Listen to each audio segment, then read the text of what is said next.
my thoughts on Avatar. I have some thoughts on Avatar that I want to share. All right, so I'm gonna come out and say it.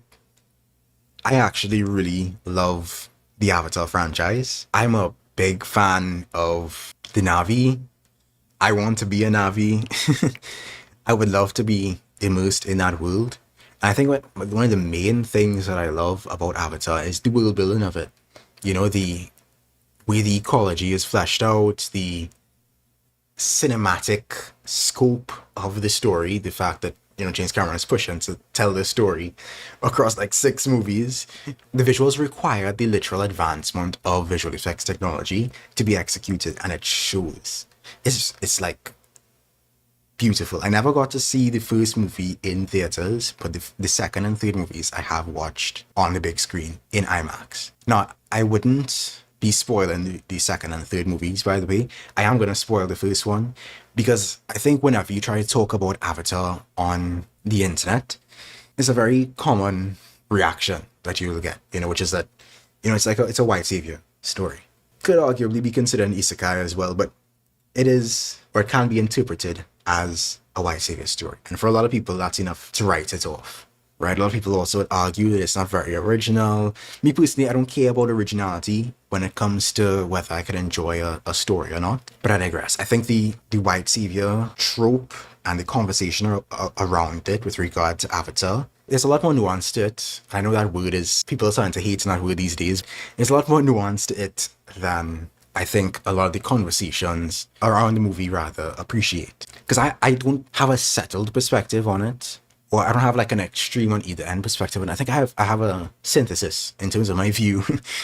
Thesis and synthesis. I have a synthesis of my view about whether or not Jake Sully counts as a white savior. The classic trope of the white savior is this kind of outsider who comes into an indigenous culture and improves it, saves it, civilizes it for their own good, uplifts them. He's a white savior. Ooh. But I don't think that represents Jake at all. And maybe that's like an outdated, or maybe that's just one way of defining white saviors, which sure, and I'll get to that. But based on that sort of colonial look at the white savior, we can kind of see that Jake kind of doesn't do that in the Avatar movie, in the first one at least. He doesn't introduce them to human technology or values. Or he does to some extent, but he doesn't like persuade them to adopt it. In fact, he actually ends up rejecting his humanity, rejecting human technology, rejecting human values, and assimilating into Na'vi culture. In fact, you could argue the movie romanticizes the Na'vi to the extent where their culture is portrayed as superior to human culture. The humans in the movie are, of course, the villains, and their worldview is not at all subtly framed as being destructive, corrupt, and although he has a pivotal role to play as the main character, Jake is not the one who ends up deciding the fate of the Na'vi by the end of that movie. Ava is the one who decides that final battle. Now, we could say broadly, okay, but even if there are things missing from it, there is still that element of, okay, Jake is this white outsider. He comes into this indigenous group.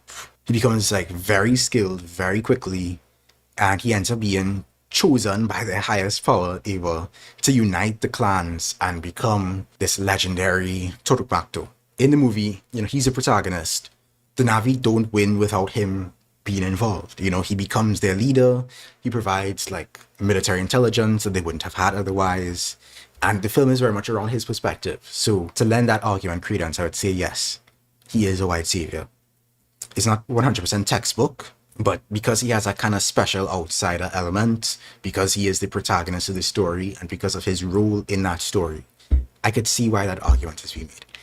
I will say that, he doesn't have to be a white guy, but I have seen arguments as well that the white savior doesn't have to be white to be a white savior, because it's like a trope, and if the conditions apply, it applies, whether the person is white or anything else.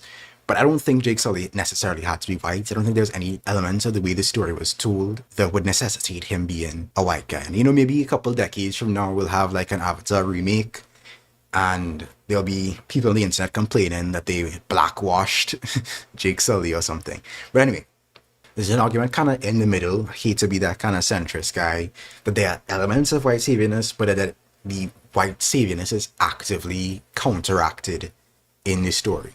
if we only want to focus on Jake's agency in the story, that's one thing. But when we start to incorporate the actual agency of the Na'vi in the story, I think there's room to see where the trope is soft, you know? As the protagonist, he has advantages. You know, he is an outsider, so he does have the advantages that they don't, being that they are culturally ingratiated into this idea that Awa does not interfere and that kind of thing. And because he's an outsider, he doesn't have to like accept that as a given, right? Which is why he ends up kind of praying to Awa, and that leads to Awa intervening, right? But he has, because of his position as an outsider, a role as a kind of a bridge between the worlds. He doesn't have the limits that the scientists had in engagement in Na'vi in terms of them trying to find like a very straightforward and scientific explanation for everything that they did. And there's like a spiritual component, except that God is real kind of thing to the Na'vi story. But then also Jake has the ability to act as a go-between between the Na'vi and the RDA. And I say all that to say that Jake ends up being kind of a tool for Awa's ends and a tool for the Na'vi to an extent, you know, because they engage with him, you know, they see his flaws. He makes a very critical mistake. If I remember correctly, there was a betrayal of critical information that led to Quaritch like attacking the tree. They end up still welcoming him back into the fold, and he ends up playing a critical role in actually saving the day. But he doesn't actually save them because, you know, Awa intervenes, Neytiri saves him multiple times, Neytiri ends up killing Quaritch, and he plays a support role using the information that he has and the inspiration of his accomplishment of becoming Turkmaktu. I will say, I think the redemption was a bit too easy. I think his betrayal could have been grappled with a lot more, because, I mean, it does lead to destruction of their home, leads to a bunch of Na'vi dying, and they forgive him a bit too quickly. It feels unearned. You know, in the extended cut of the movie, there's a bit more fleshing out there, but it's still very rushed. It's like him becoming the Turkmaktu, it ends up feeling like a shortcut. They just said, okay, well, let's get him back into their good graces, let him do something like really legendary, and whoa. And they end up accepting him too quickly. Like, yes, in Turkmaktu is this legendary figure, but that doesn't change the fact that, you know, he betrayed them and he led to the destruction of their home. And so it's a bit too quick. Even the way that the Turk was tamed could have been given more attention. Now, he wasn't the first person to tame a Turkmaktu, to become a Turkmaktu. That has happened in the lore of the world like a couple times previously, but it's very rare. It's like a handful of Na'vi in the past have become Turkmaktu. From a storytelling perspective, I would say that major mistake like that would require taking a big swing, a major risk to try and get things back, and that was the risk that he took. But there are other ways that you could have gone about that, I think, without ending up with this framing that, like, whoa, this magical outsider came and did what few have done before. I wish there was a version of Avatar that was not focused on Jake's perspective, because I think that would have left a lot more room for seeing the Na'vi side of things and seeing their reasoning behind their decisions a bit more. You know, we see a lot of their reasoning, of course, and we see that they have a lot of tensions and perspective differences of their own within their culture in terms of how to deal with the threat of the RDA, the threat of the humans. But having like a movie entirely focused on them and on their dealings with each other and with humans, or even before the humans arrive, that would be kind of cool. I think it would also be cool to tell a story where, like, you have Avatar with a protagonist that is not white, and that means something. You know, because I said earlier that, you know, from what I could tell, Jake could be any race. I don't think it would change the story at all, or it doesn't have to change the story at all, rather.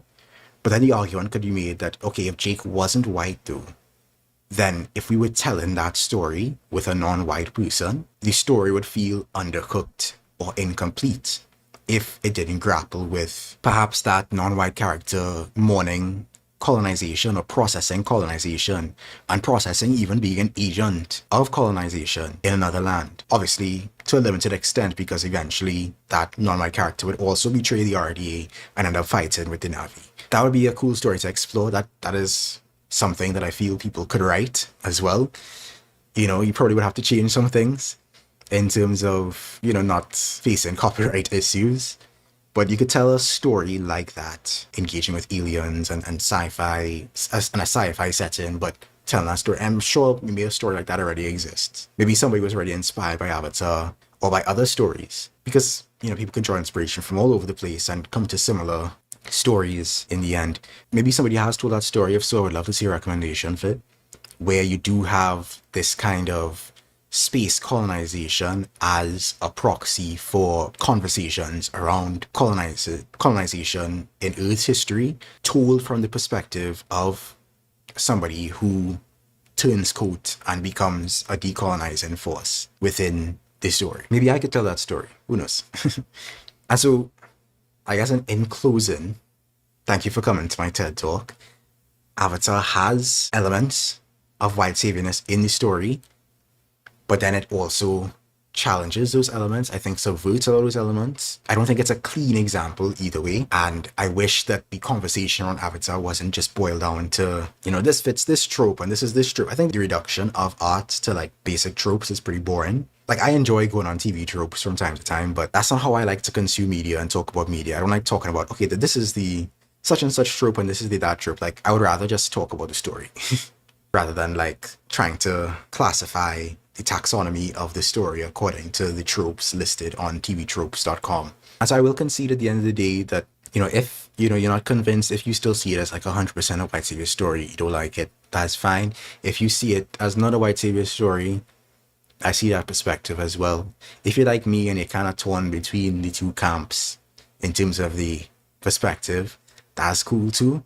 And in any case, I would say that the movie is flawed, and you can like something that is flawed. You can enjoy something that is not like a moral, ethical paragon. And that is my take.